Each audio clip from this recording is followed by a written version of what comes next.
오늘 우리에게 주신 하나님의 말씀은 마가복음 4장 1절부터 9절 말씀입니다. 마가복음 4장 1절부터 9절 말씀입니다. 함께 같이 읽도록 하겠습니다. 예수께서 다시 바닷가에서 가르치시니 큰 무리가 모여들거늘 예수께서 바다에 떠있는 배에 올라앉으시고 온 무리는 바닷가 육지에 있더라. 이에 예수께서 여러 가지를 비유로 가르치시니 그 가르치시는 중에 그들에게 이르시되 들으라. 씨를 뿌리는 자가 뿌리러 나가서 뿌릴새 더러는 길가에 떨어짐에 새들이 와서 먹어버렸고 더러는 흙이 얕은 돌밭에 떨어짐에 흙이 깊지 아니하므로 곧 싹이 나오나 해가 돋은 후에 타서 뿌리가 없으므로 말랐고 더러는 가시떨기에 떨어짐에 가시가 자라 기운을 막음으로 결실하지 못하였고 더러는 좋은 땅에 떨어짐에 자라 무성하여 결실하였으니 30배나 60배나 100배가 되었느니라 하시고 또 이르시되 들을 귀 있는 자는 들으라 하시니라. 아멘. 할렐루야. 오늘 이 기쁜 주일날 아침 주님의 전에 찾으신 우리 모든 성도님들을 주의 이름으로 사랑하고 축복합니다. 우리 함께 옆에 계신 분들과 인사 나눌까요? 사랑합니다. 축복합니다. 사랑합니다. 축복합니다. 오늘 저희는 추수감사 주일 및 창립 20주년 기념 예배를 함께 드리고 있습니다. 2024년 한 해를 돌봐주시고 지켜주심에 감사하며 주신 그 은혜로 말미암아 우리가 추수함에 감사하고 또 20년 전 우리 언약계열을 세워주시고 이 지경에서 감당해야 될 그 사명을 감당케 해주심에 감사하고 있습니다. 중간중간 많은 우여곡절이 있고 또 특히나 코로나와의 상황이 있어서 우리 교회가 여러 가지 어려움도 있고 그랬지만 하나님의 교회는 그 규모의 크고 작음에 의해 그 사명이 달라지지 않음을 기억하면서 오늘도 우리에게 맡겨진 그 주의 복음을 들고 그 사명을 묵묵히 감당하며 계속해서 앞으로 나아가는 우리 성도들이 되시기를 바랍니다. 20년이라는 시간은 참 많은 것들을 경험케 하는 그런 시간들이죠. 공교롭게도 제가 처음 단독 목회를 나온 그 연도가 2004년도예요. 2004년도에 논산에 나가서 첫 목회지에서 목회를 시작하게 되어서 이 20년이라고 하는 이 시간, 제 목회의 초심을 다시 한번 돌이켜보게 되는 그런 시간이기도 합니다.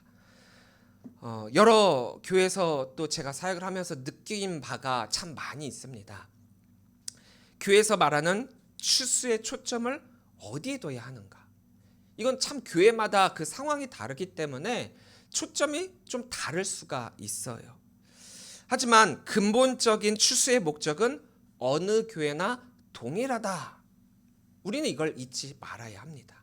교회 크고 작음, 성도의 많고 적음, 교회가 할 수 있다 할 수 없다 이것이 아니라 교회의 추수의 목적은 어느 교회나 동일하다라는 것입니다.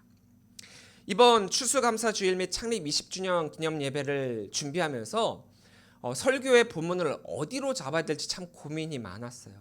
왜냐하면 추수감사주일이니까 이 추수에 맞춰야 되느냐, 혹은 우리가 창립 기념 예배니까 이 창립에 맞춰야 되느냐, 아니면 11월 달 우리가 계속해서 감사를 주제를 가지고 설교를 하고 있는데 이 감사를 중점으로 설교를 해야 하나 본문 말씀을 이곳저곳 찾아보게 되었습니다. 그러다가 본문을 딱 정하고 이제 말씀을 준비하고 있었어요. 근데 말씀을 준비하다 보니까 자꾸 마음에 감동을 하나님께서 주시는 거예요.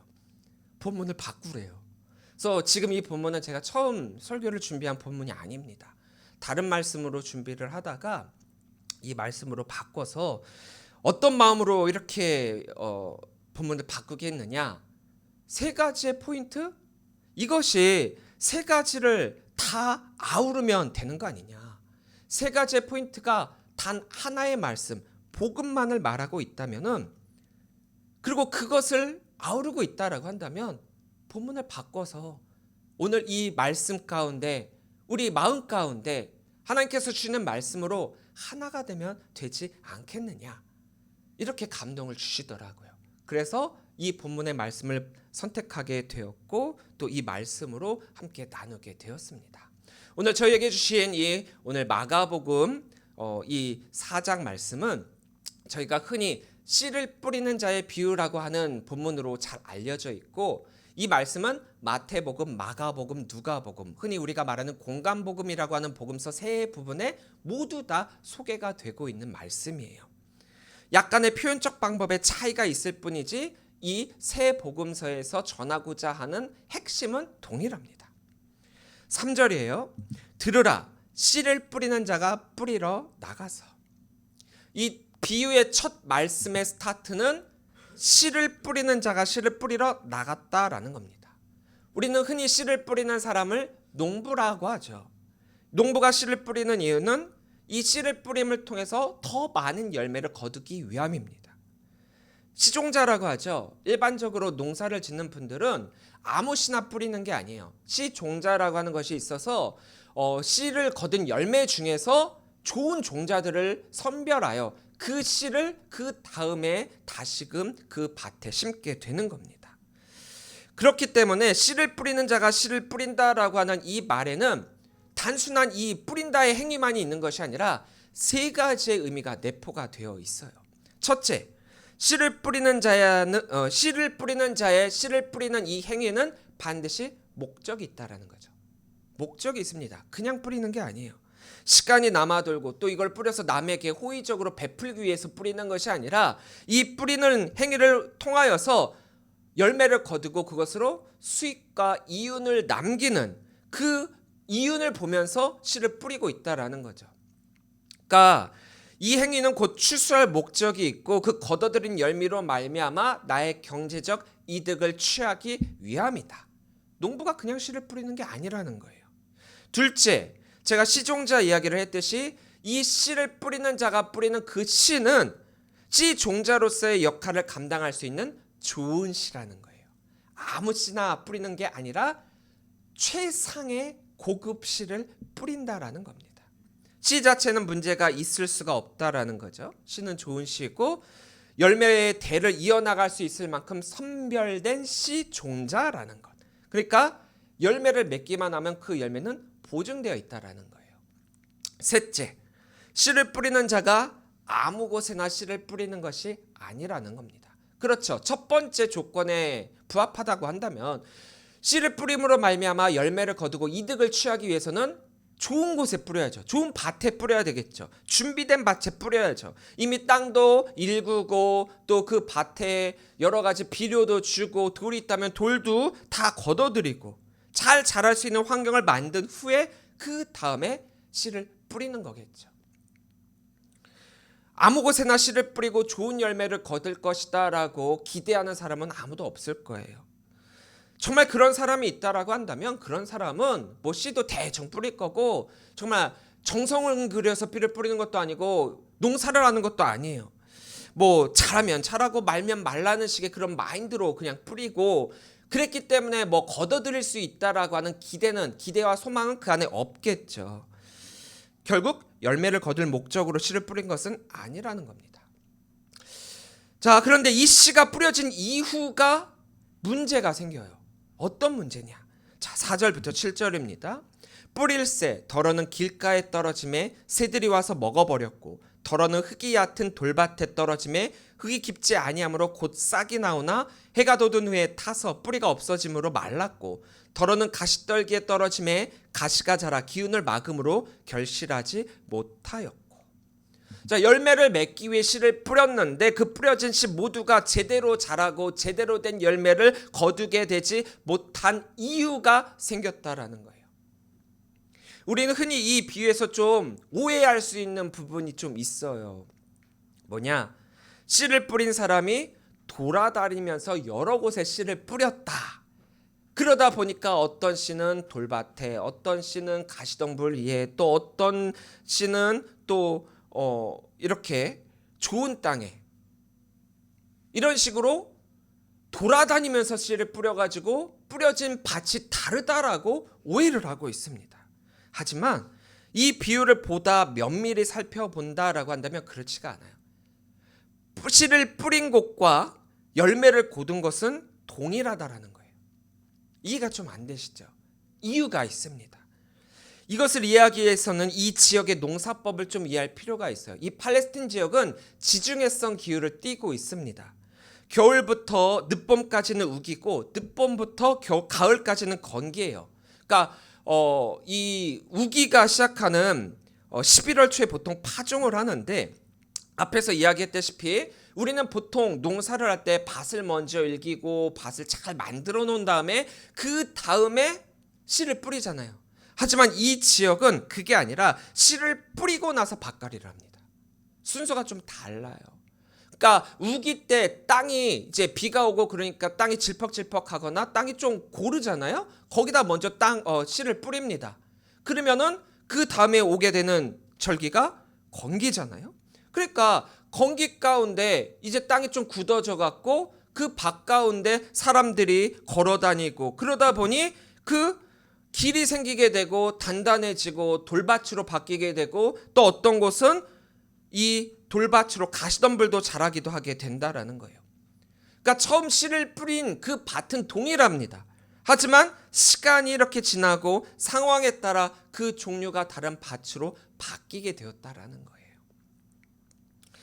그래서 우리가 보다 세밀하게 보아야 할 단어가 하나 있는데, 방금 저희가 읽은 이 본문 중에서 어떤 단어냐? 이 빨간색으로 돼 있는 떨어진다라고 하는 이 단어예요. 씨를 뿌리는 자는 좋은 의도와 목적으로 씨를 뿌리는 것이지만 그 씨가 떨어진 곳이 어디냐에 따라 상황적인 결과가 달라졌다라는 거죠. 같은 밭이었어요. 근데 어떤 곳은 굳어졌고 어떤 곳은 돌밭으로 났고 어떤 곳은 가시덤불이 그렇게 생기게 되었다라는 거죠. 결과는 달라졌어도 일단 추수라는 부분과 연관되기 때문에 씨를 뿌린 것이 농사의 시작이요, 그 끝이 추수라는 점을 생각해 본다면 다른 결과를 맞이한 네 가지의 밭이지만 그럼에도 이 네 가지의 밭은 저마다의 추수를 했다라고 볼 수 있는 거죠. 좋은 밭에 뿌려진 이 열매들은 풍족하게 거둬들인 것이고 다른 것들은 안타깝게도 마이너스 추수를 하게 되었다라는 거죠. 그렇기 때문에 우리가 추수라는 것을 바라보게 될 때 어떤 추수가 우리에게 있어야 하는가, 여기에 우리가 물음표를 한번 던져봐야 합니다. 이걸 조금 바꿔 이야기한다라고 하면 교회가 가져야 할 추수의 목적이 무엇인가?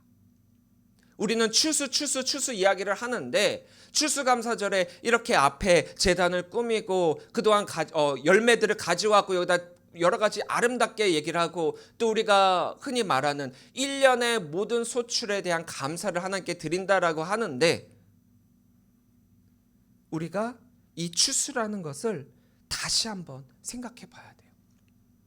교회가 가져야 할 추수의 목적. 사실 이 씨를 뿌리는 자의 비유는 제목과는 달리, 제목은 씨를 뿌리는 자의 비유인데 제목과는 달리 이 내용은 항상 밭에 먼저 가 있어요. 이런 밭을 가진 사람들은 열매를 거뒀고 이런 밭을 가진 사람들은 열매를 거두지 못했다. 그렇기 때문에 우리는 신앙생활을 하면서 좋은 밭을 가꿔야 된다.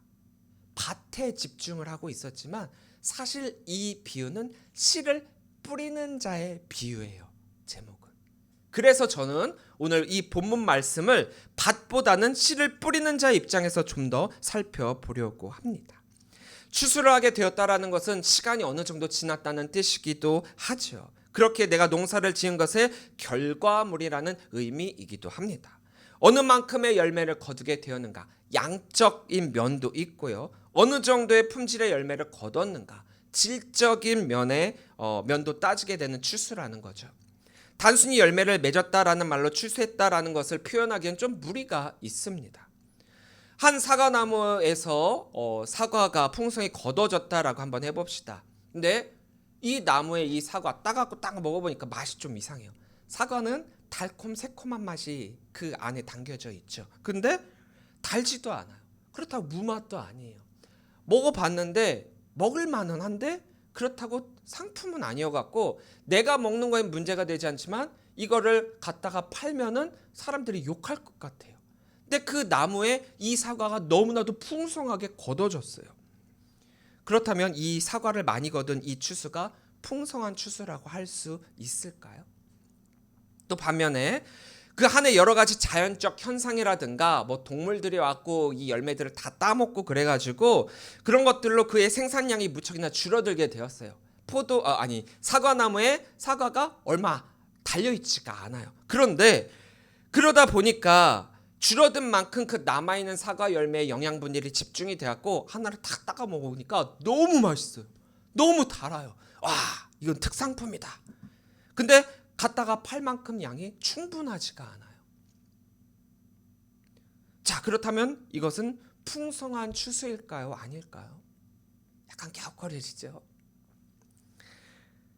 농부가 씨를 뿌리고 농사를 짓고 추수를 기다리는 이유와 목적은 그 처음과 끝이 동일하죠. 좋은 상품의 열매를 아주 많이 걷어들여서 좋은 가격으로 팔아 경제적 이득을 얻게 된다. 열매를 맺는다는 것으로 끝이 아니라는 거예요. 농부의 목적은 열매를 맺는다가 끝이 아니라 그 열매가 나의 이익의 수단으로서 큰 부분을 차지하게 될 때 그 추수는 성공적이다라고 이야기를 하죠. 어느 해인가 TV에서 아로니아라고 하는 나무 열매의 효능에 대해서 굉장히 설파를 한 적이 있어요. 그러다 보니까 너도 나도 이 아로니아를 사다가 심게 되었습니다. 이 아로니아라는 나무가 상당히 굉장히 낯설고 또 먹기 되게 힘들거든요. 저는 초창기 때 저희 어머니가 수술을 하시고 염증 때문에 이 아로니아를 사다가 이제 어머니께 드렸었는데 그 당시만 하더라도 그렇게 알려지지가 않은 나무예요. 그리고 이게 먹기도 굉장히 힘들어요. 이게 굉장히 떫거든요. 그래서 여기에는 야쿠르트라든가 뭐 다른 첨가물을 넣어갖고 먹어야만 겨우 먹을 수 있을 정도예요. 하지만 효능이 좋으니까 효과가 좋으니까 너도 나도 이 아로니아 나무를 찾게 되었다라는 거죠. 방송으로 나가기 이전에는 아로니아를 농사 짓던 사람도 별로 많지 않았고 또 잘 모르니까 찾는 사람도 적었어요.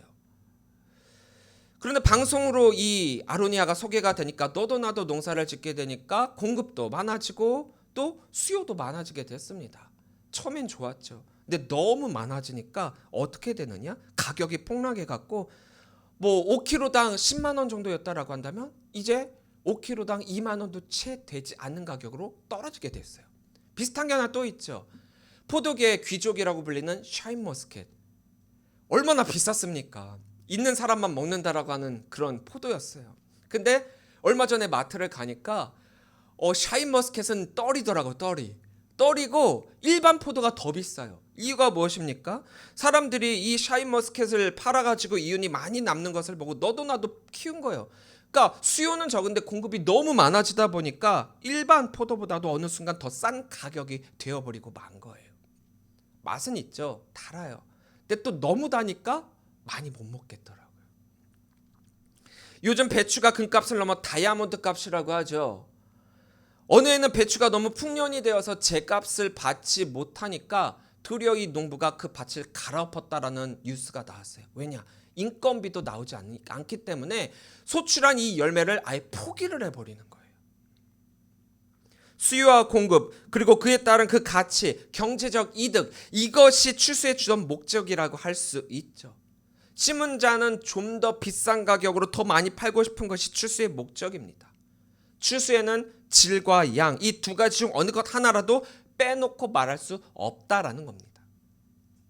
농부의 입장상 이윤을 남기는 추수가 아니라 손해가 되는 추수다라고 한다면 아무리 많은 열매를 거둔다라고 하더라도 밭을 엎어버리는 그런 일도 생기지 않습니까? 이윤이 목적이라는 거예요. 그렇다면 교회에서의 추수는 과연 어떤 의미와 목적을 가지고 있어야 하는 걸까요? 간단합니다. 교회는 농부가 씨를 뿌리는 것과는 사뭇 다르다라는 것을 먼저 전제를 갖고 있어야 돼요. 세상적 농부는 씨를 뿌리고 추수를 기다리는 것은 열매를 거두고 그것으로 이득을 얻기 위함이지만 예수님의 비유에 나오는 이 씨를 뿌리는 자의 비유에서의 교회는 이 세상적 농부와는 다른 마인드를 가지고 있어야 된다는 거죠. 최선을 다해 씨를 뿌리고 최선을 다해 기르고 최선을 다해 이 추수를 기다리는 것, 여기까지는 동일합니다. 하지만 추수에 담겨진 기대와 소망이 다르다라는 거예요.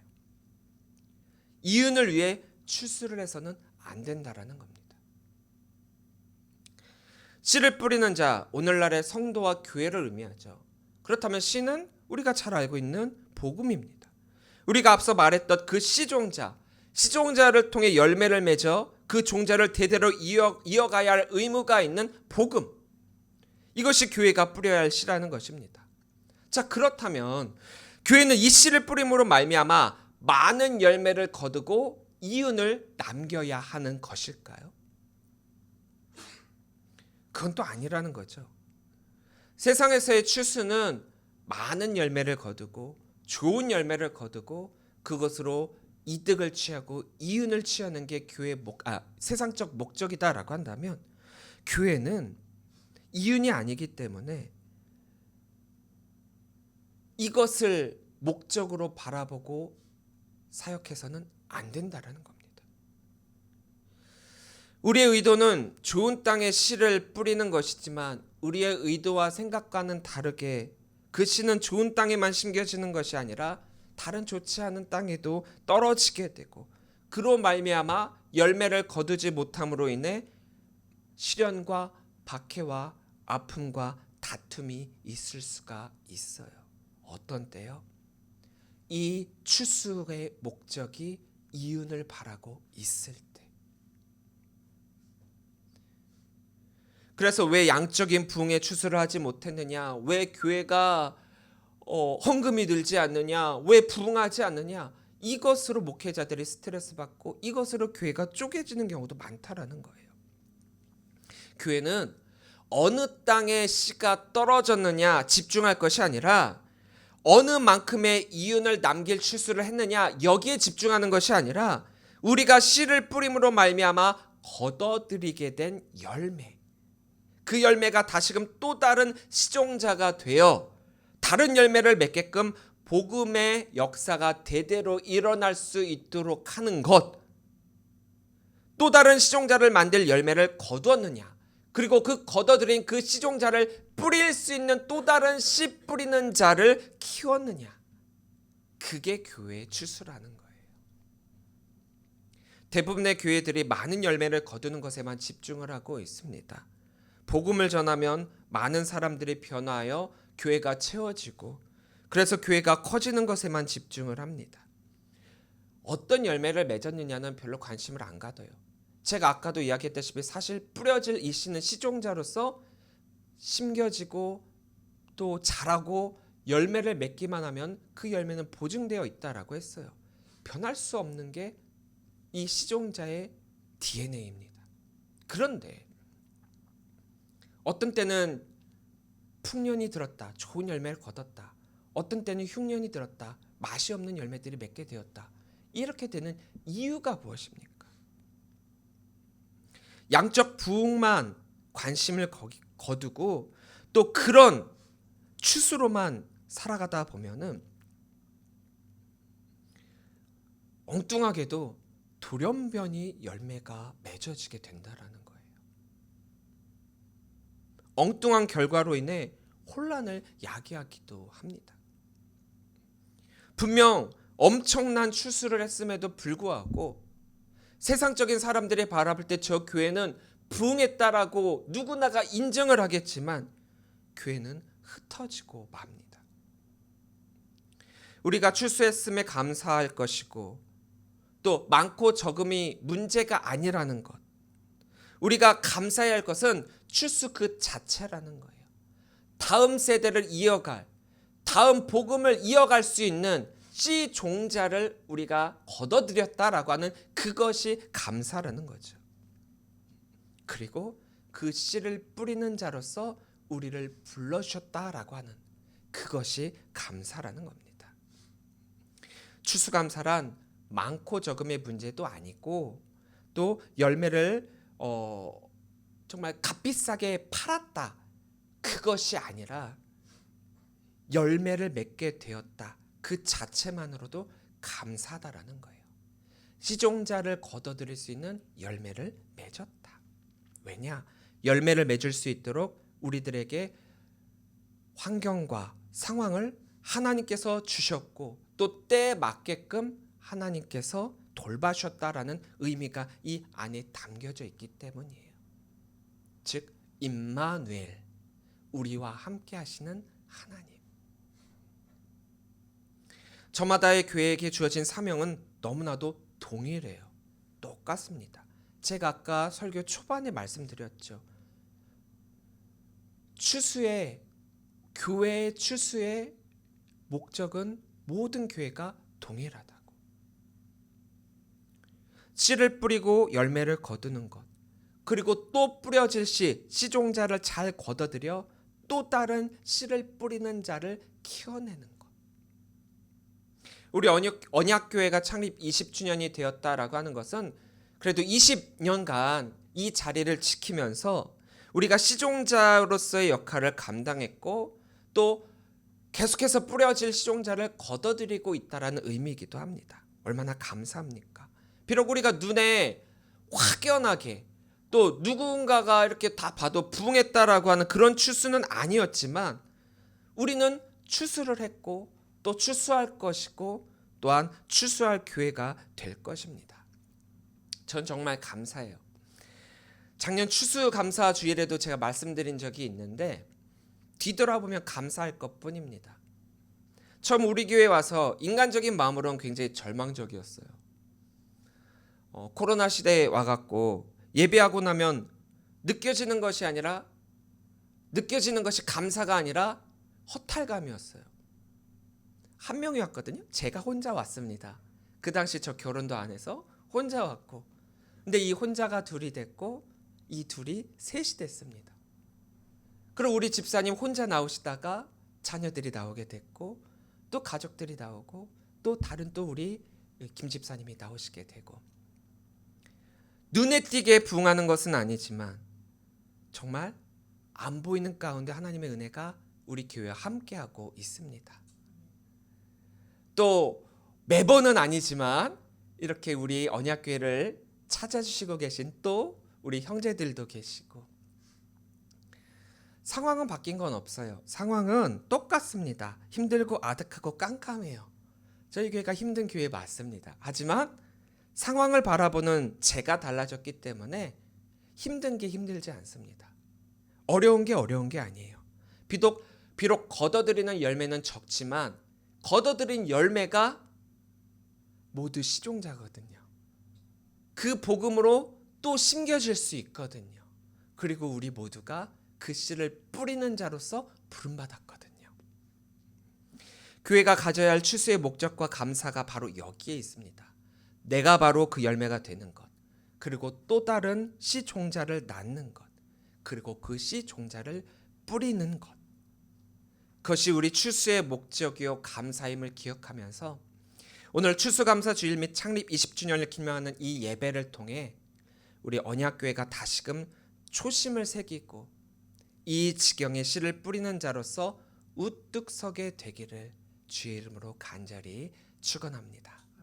모든 것이 다 하나님의 은혜입니다. 기도하겠습니다.